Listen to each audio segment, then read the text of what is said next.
Aloha and welcome back. This is Jasmine Crockett on the Check Todd cast. So we got right wing liberal Chuck Todd and pretty right wing liberal Jasmine Crockett on Kamala's election mistake and why Trump won. So I got people telling me in my comments that I need to vote for evil, and I just can't do it. You know, Barack Obama tricked me, and I voted for evil a couple times, and bad things happened around the world and here. Like, people voted for Bill Clinton, and the crime bill got passed. People voted for Barack Obama, and he passed a right wing, we call it, not Medicaid, but Obamacare or whatever, which fined poor people, would fine me for not being able to afford health care. So, yeah, I can't vote for evil anymore. And not to mention the wars around the world. Barack took the wars from like 2 to 7 or something like that. Joe Biden doing genocide in Gaza and whatnot. So I just can't vote for that. I can't be a part of that. I feel like even if you vote for what you know isn't going to win, the Green Party can't win. Even if you vote for something that you know isn't going to win, you can feel good that you didn't vote to kill people, right? Like, at least I can. Like, if you feel okay voting for a lesser evil and being like, oh, well, I'll vote for genocide in this way rather than a genocide in that way, or I'll vote to put black people in jail more because Bill Clinton's a cool Democrat or whatever, or Joe Biden's a cool Democrat, and we'll make different laws for black people than white people for going to jail and whatnot. So yeah, I mean, I can't do that. It's not possible for me.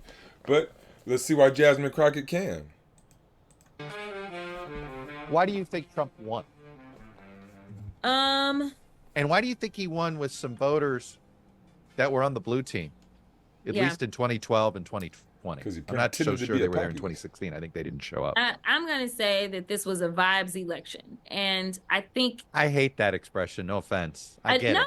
no, but But, I'm telling, like, vibes, this is the cranky old man in me, I'm a but Gen when you, Xer. You're like you're millennial I technically. am barely, But but you're no, you're it's you're a little more Gen X in probably yes, how you exactly. lived culturally. Yeah. So what I will say is this: the reason that I say that is because how many interviews have you seen where you ask people, well, why did you vote for Trump? They can't give you a policy. Oh, they wanted to build a wall. In the beginning, they wanted a Muslim ban. This time, he talked about raising tariffs and lowering prices. Like, there's some things there that he said. Now, is he going to do it? Did he do the certain thing? Well, he did the tariff things. He started building the wall, but, I don't think he could have finished it within 4 years anyway. But there's some things that he says he's going to do. So we Well, they know. didn't. It always felt to me it was a vote against, not a vote for. I don't know about that. I definitely felt like, as far as See, I think people voting for Democrats vote against Republicans mostly. They were voting against Donald Trump. People who vote Republican tend to vote for the Republican, vote for Donald Trump. They like what Donald Trump is saying. Nobody liked really what Kamala Harris was saying, but some people hated what Donald Trump was saying so much they had to vote for the lesser evil. So, you know, if you're gonna vote for one of the evils, like, see, and Republicans don't think they're evil, right? Just they think they're doing the right thing by being super hard right capitalists. the people that were willing to talk, Hmm. I felt like it was absolutely a vote for him. And if they talked about policies, it still wasn't really policies. Like, I remember being on the road and talking to various men, mostly black men, and I'd say, "What's up?" And they'd be like, "Well, we feel like the Democratic Party is emasculating us." And then I'd say, "How so?" Right? Like, they Hmm. still weren't talking about policy, right? Like, they weren't like it's not like they answered with like policy per se. The only thing that they would say about quote unquote policy was about trans folk, right? Hmm. And I would explain to them that it's a distraction because I remember being at a barbershop in Philly and talking to a guy, and he had this beautiful little daughter that was running around, and I was like, well, I mean, I hear you, and I'm not going to ask you to change how you believe about whatever you believe and that Hmm. kind of stuff. But like, tell me, is that going to better your ability to say own your own barbershop one day? Is that going to better your ability to take care of your child? And frankly, if you are concerned about who's playing sports, can you tell me which trans children go to Hmm. school with your daughter right now? And like, he was like, I mean, I'm gonna vote for her, but those are the only, you know what I mean? But it was kind of like that. And so He's gonna vote for the lesser evil because those are the only two options. But I mean, that's why it was so important for Jill Stein and Butch Ware to be on the Breakfast Club. And it's everyone's like, where's the Green Party in between the 4 elections? So I'm trying to get the Green Party, get themselves out there, get ourselves out there a little bit more, let people know where we're at, let people know what we're doing. So we got Andy Ellis running for mayor in Maryland. We got Butch Ware running for mayor governor in Maryland. Butch Ware, governor of California, and Emma Jane Pullman running for governor of Hawaii. And we also have many people running throughout the different states and different stuff. A lot of them are like city councils and things like that. But still, we have people out there, and we're there. We just aren't as good at what do you call it, like promoting it or getting our name out there, which I'm trying to get us better at. How big do you think this? How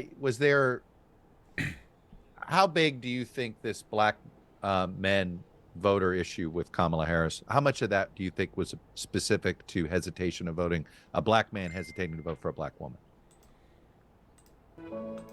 Well, a big reason black men wouldn't vote for a black woman is that in Christianity, men lead, right? A lot of black people are Christians, so it says God, husband, wife, kids, or something like that, right? And so just a lot of Christians might not vote for a woman because they're not supposed to be led by a woman if you're a Christian. So and black people are Christian by most part, from American black people, that is. I will tell you what I was told. Because I did think that I definitely think that there was misogyny in this across the board, no matter what color male you're talking about. I just think that you'd be in error to not like know that there was misogyny that existed. I will say this though. The very first polling briefing that we had with a pollster that I trust a lot, he briefed the Black Caucus and he said, a pollster, who is this he? Why wouldn't you say his name? that one of the issues that he was running into with black and brown communities was that she had been a prosecutor. And right. This was more of a resume thing that, there was definitely some resume stuff that disallowed her from being able to build the type of rapport of trust within these marginalized communities that historically have been targeted. By the way, this was a huge problem in her own campaign for president during the primaries, which is why she pivoted. She was trying to get out of that because that was being used by other Democratic campaigns to say, hey, she was a prosecutor. She was putting black men in jail. And the thing is, right, which is why she went down the busing road with, she had to go to some places that she probably wouldn't have normally gone, but she felt she had to because she was trying to fix her own biography issues that some voters had. So literally early numbers that we were given, and I promise you, I really do trust this pollster, said that. So if you think back to my DNC speech, one of the things that the guidance that I was given was to actually lean into her being a prosecutor. And I'm like, oh, hell no. I'm like, that is not helpful, right? And so, so when I did it, I did a bit of a swing on it, right, as a criminal defense attorney. And I explained, like, this is the kind of prosecutor all would have wanted, right? Like, Dear Kamala Harris, let's get one thing crystal clear. The vast majority of American men have no issue with electing a female president. Our issue lies solely with you.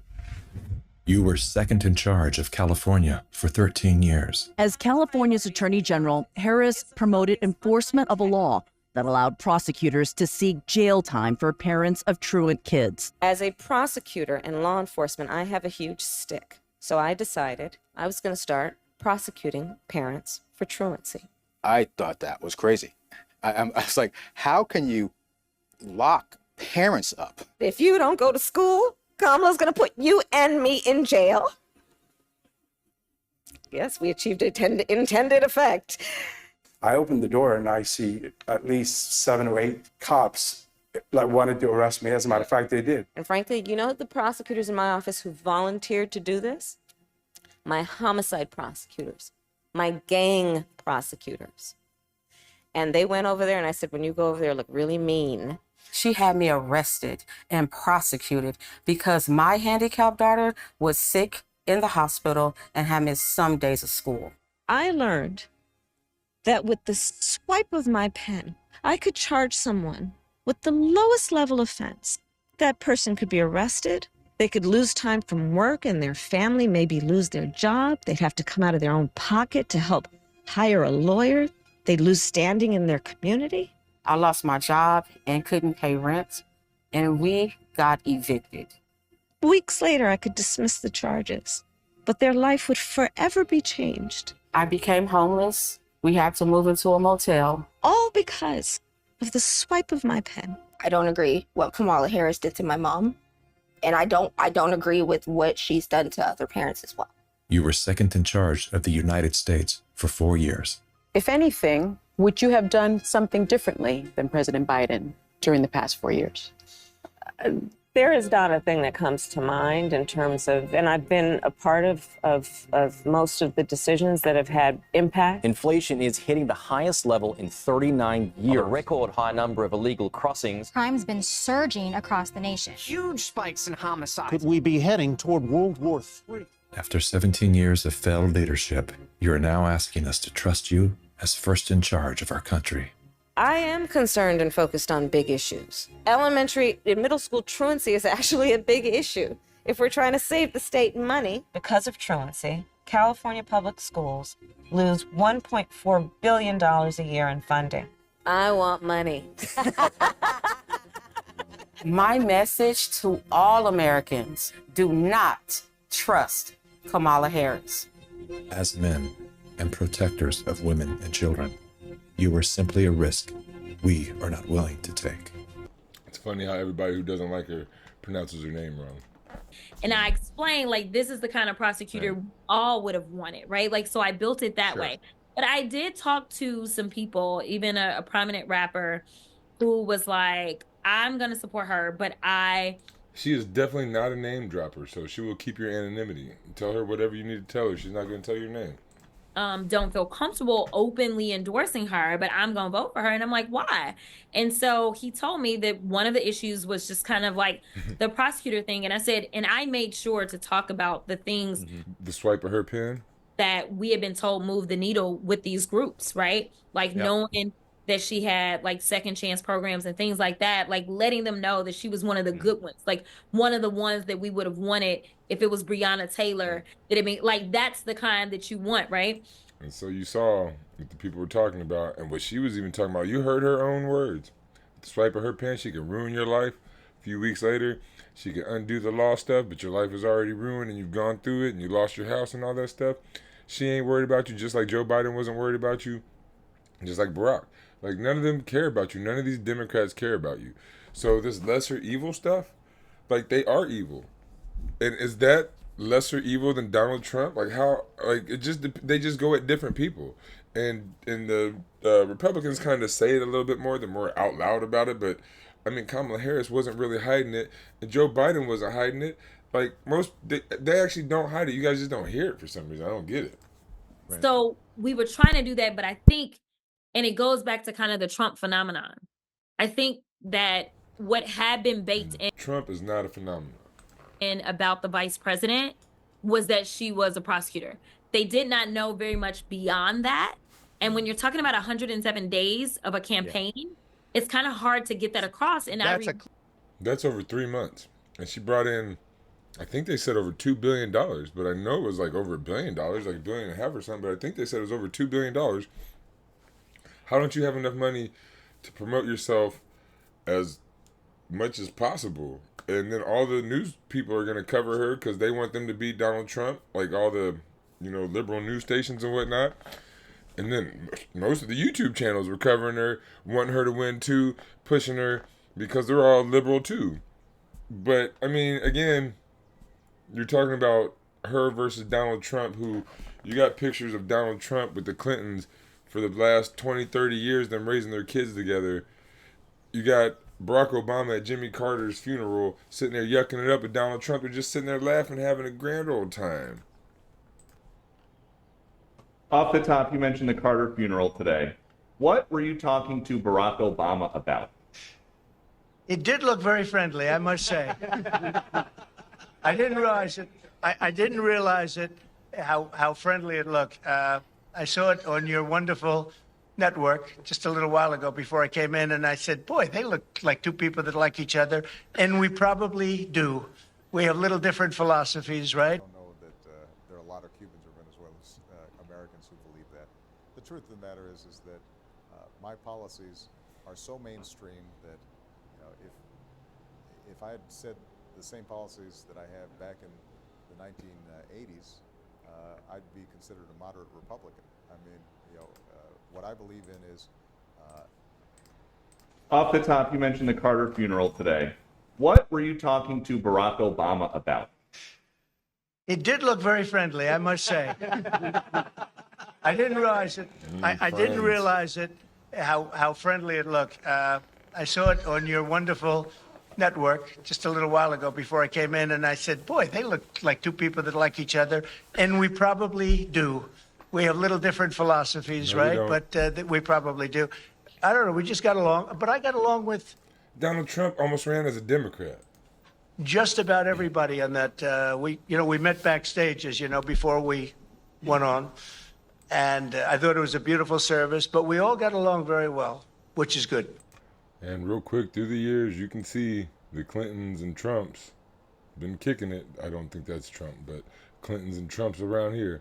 And there's even, that looks like a MAGA one. Not positive on that, but. Classic case where more time would have helped, at least on that issue. I don't want to hear I fall and I can't. Much beyond that. And when you're talking about 107 days of a campaign, it's kind of hard to get that across. And But that's a lot of time still with $2 billion, or at least $1 billion, 1.5. That's a lot of time. And plus, people knew who Kamala Harris was. A classic case where more time would have helped, at least on that issue. Absolutely. And then there's other countries that run whole elections in like 2 to 3 months. They do it all the time. We're the greatest country in the world, but we can't do what other people do very easily. Well, how can we be the greatest, most richest, most powerful, most best country in the world, but we can't do what many other countries do? I absolutely believe that, especially since you want people to not fear you, but you want them to like trust you. That's what it comes down to, is like trust. And it's like Trust the swipe of her pen will do good for you and bad for somebody else, and not you, hopefully. What? you can point out how many lies Trump does or whatever. Yeah, it doesn't. But one of the reasons I think But the whole thing is this lesser evil stuff. Oh, he's evil, we're evil, but we're just going to be less evil than him. It depends on who you are, who's less evil. that he got away with trying to paint us as liars is we're like, this dude is not a good businessman. But He's a you terrible got to businessman. think about his profile, and you have to think about who he is. And this is very specific to him. You have traveled the country, potentially the world, and seen buildings with the name Trump on the side of them. And then you don't get enough FaceTime with somebody to explain, no, his name is on the building, but he don't own the building. Like, you don't. You just did it. It took you 2 seconds to say that? How much FaceTime do you need to say with someone to say, oh, his name is on the building, but he doesn't own it? You just did it. You FaceTime the world. Now, Like, get into I already the knew that. minutia on that. So he had been built up as this amazing enough FaceTime with somebody to explain, no, his name is on the building, but he don't own the building. Like, you don't like get into the minutia on that. So he had been built up. Why can't you get into the nitty gritty? How much FaceTime do you have with people? What do you mean you don't get to get in the minutia with that? On that, Trump sells his name, his brand to people, and he does not own those buildings. He owns his name, the Trump name, and he can sell it to people, and they put it on their building. That's what he does. That's how he made most of his money. That's his one successful business, pretty much, is his name. So, if you're gonna explain it to Chuck Todd right here in less than a minute, why can't you explain it to other people? As this amazing, smart businessman who had all this money, instead of like, no, he inherited money when he was born. And frankly, he would have had more money if he just sat on that money and didn't do anything, because he He makes bankrupted a casino. So she's doing a very good job of explaining what she said she couldn't explain to somebody with FaceTime. like not necessarily FaceTime on the internet like this, but like face-to-face time. It should be easier to talk to somebody face-to-face than it is on a computer. Like, you're saying exactly what you would need to say to these people, and you're saying, well, I couldn't say this. This whole thing is going to be 12 minutes, and she just started this thing about a minute ago, and she's probably going to go maybe another minute or two. I don't know exactly how long she's going to go with this, but this is going to be like a 3 to 5 minute segment that you could tell somebody face to face. Why can't you tell somebody this stuff that you're saying right now? I don't understand why you would say that. Do you know how hard that is? Yeah. I mean, everybody Yeah, to else bankrupt beat the the house. casino. I know, it's crazy. So I'd like, love to bankrupt a casino. It's But hard. that is amazing. Donald Trump bankrupt a casino, steaks, airplanes, or airline, education. Like, these are 4 things. I don't know his other bankruptcies offhand, but these 4 things. How you gonna bankrupt steaks? Like rich people, especially like the people he messes with, love steaks. Airline. How you gonna bankrupt an airline, casino, and then education? Everybody needs education. What? Just doesn't make sense. Like the stuff he can bankrupt, and then people are like, "We're gonna vote for Donald Trump so that he can run the country like a business, like his businesses." Are you serious? This is probably not the best idea. But that's another thing she didn't say when they said they didn't know policies and stuff. A lot of people said they wanted him to run like he was a successful businessman, and they wanted him to run the country like businesses. So, I mean, not that he runs business as well, but that's what people said. But like but still, like, how many people know all of these details, right? And so that's what, so there was this long-standing kind of idea of Trump as this successful, smart, hard businessman. And then for the most part, what people knew about the vice president is that she had been a prosecutor. She had been a prosecutor on the state level. She had been the attorney general. Like, they only kind of knew her in that way because I remember struggling with it way before we were figuring out who was going to run for what or whatever. Sure. Was this issue or this idea of people that said, well, I voted for Kamala, right? Like, they went and voted for the ticket, right? Right. Voted for Joe and Kamala, but they really went because they wanted to vote for her. And they were saying things like, well, we haven't seen her, right? And so then it's like, vice presidents are really not like that prominent. Like, that's not their job. They are supporting cast members, right? So I think we just really got, and it wasn't until she was stepping in as the actual nominee that she could then go ahead and direct her way, and she just didn't have enough time, in my opinion. Do you feel like she should get another shot at this on her terms? Think I mean, I think that she should do what she feels like is best. You know, one thing that people don't really evaluate is the toll that all of this takes on not only you, but your family.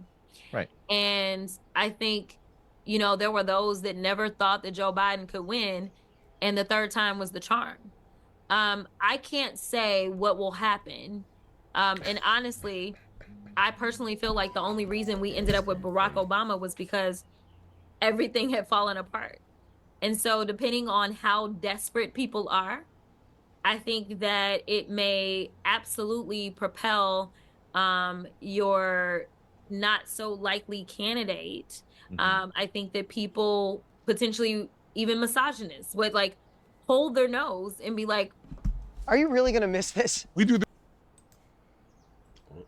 Forget it, right? Like, I got to do this. Well, I mean, there was a lot. Even misogynists would like hold their nose and be like, I think that it may absolutely propel your not so likely candidate.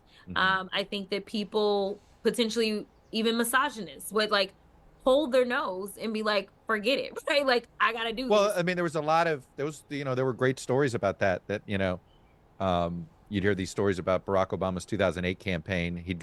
They'd have canvassers in Western Pennsylvania, and they'd go to these doors that today are probably MAGA voters, but in 2008 they voted for Obama, and they referred to Obama as the African-American candidate, but they didn't use African-American or black. And it gets to the point you just made, which is desperation sometimes gets, you know, this was what But Obama was talking about hope and change, and he talked a good game. And even if they don't like black people, Obama said, a lot of left-wing stuff, a lot of progressive stuff, a lot of Green Party stuff. And the people liked it. And they're like, oh, we'll vote for that even if we don't like who he is. Even if he's a black guy, he's the N-word. They would have done the same for Kamala if she was talking about universal health care, if she was talking about stopping the genocide, if she was talking about stopping all wars, if she was talking about raising a minimum wage, if she was talking about the Green Party platform, they would have held their nose and voted for a woman and a black woman and an Indian black woman. They wouldn't have cared. They would have understood that they were going to get stuff.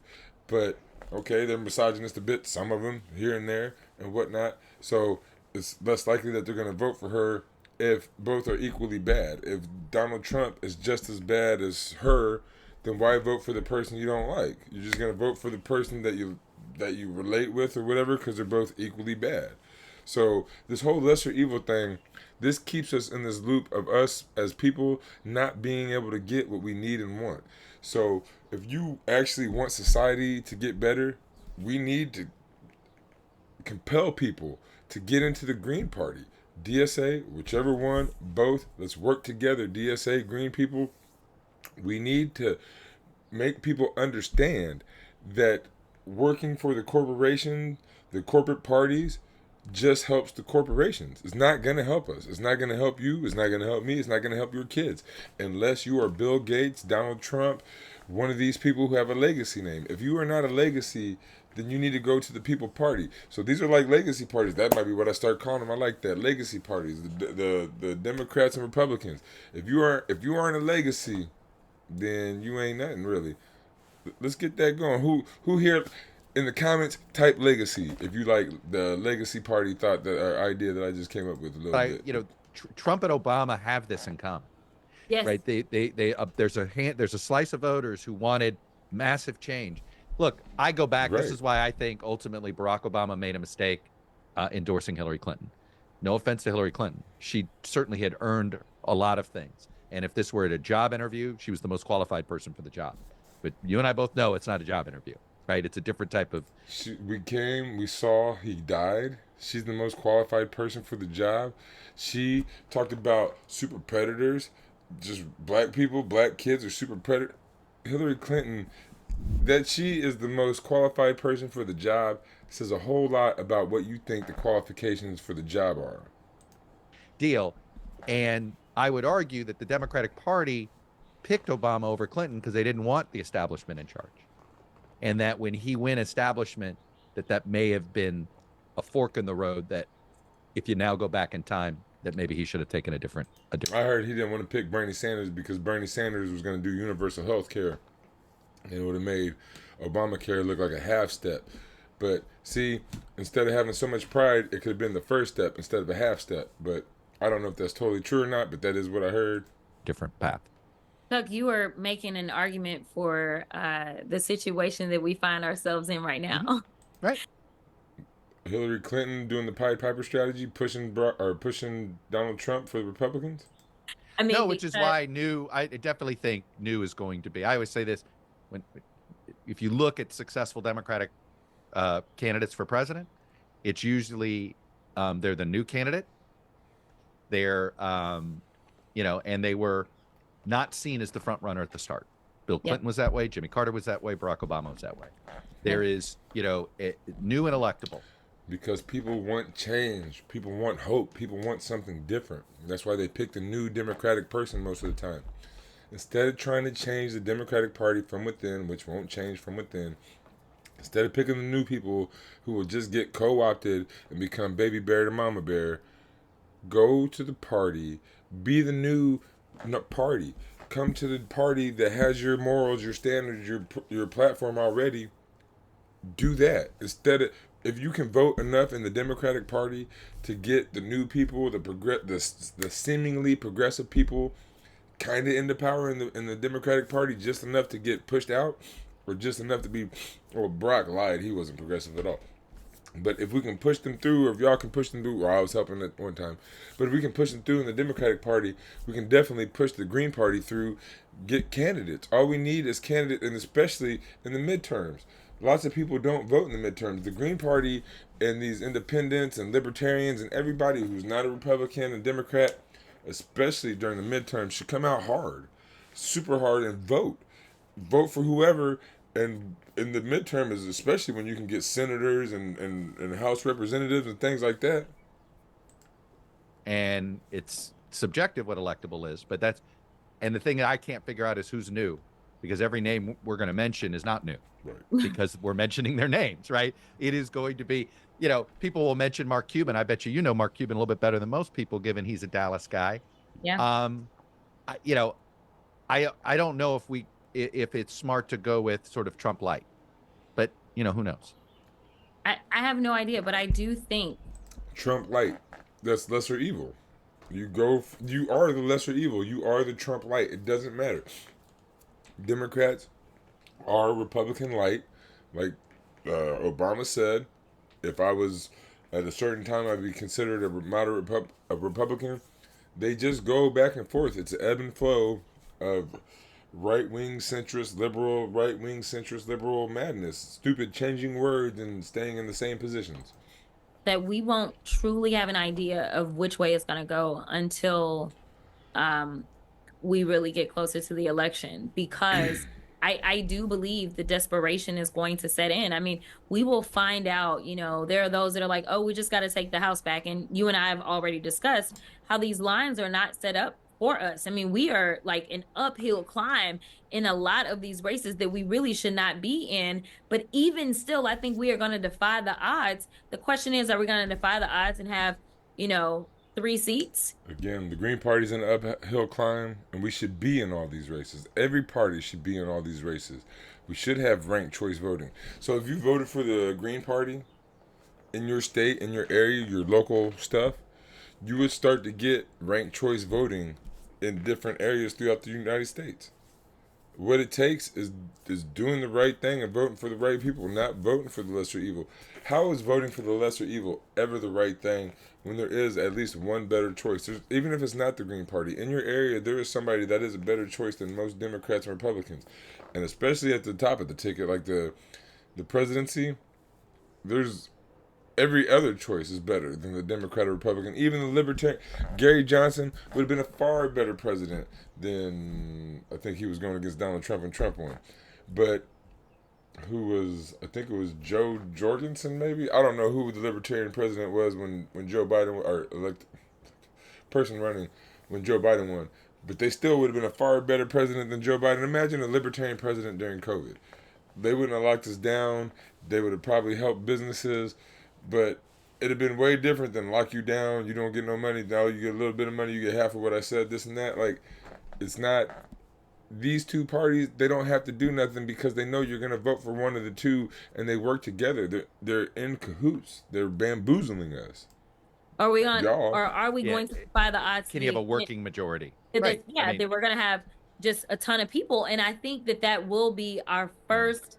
And then the Republicans will be given an opportunity to switch back and maybe slow down, right? Because they're like, whoa, this rap is big, and it's going to continue on 2 years after that. It's going to continue on. The game is just going to continue on. Do you really want to make your whole... But see, she ain't talking about nothing. It's just going to continue on. The Republicans, Democrats going a little bit this way, a little bit that way, ebb and flow, come back and forth, come back and forth. But she knows this, and she should be... I don't know if she should be in the Green Party or not. If she's really believing what she's saying, then she should be a Democrat, be on the right, be a liberal, whatever. But that's not what Malcolm X, that's not what Martin Luther King, that's not what the Black Panther Party's about. So if you're on the left, if you're a revolutionary, if you want even ranked choice voting, if you want universal health care, higher minimum wage, that is revolutionary to liberals and to the right. So you know that watching across the spectrum, which most of you do.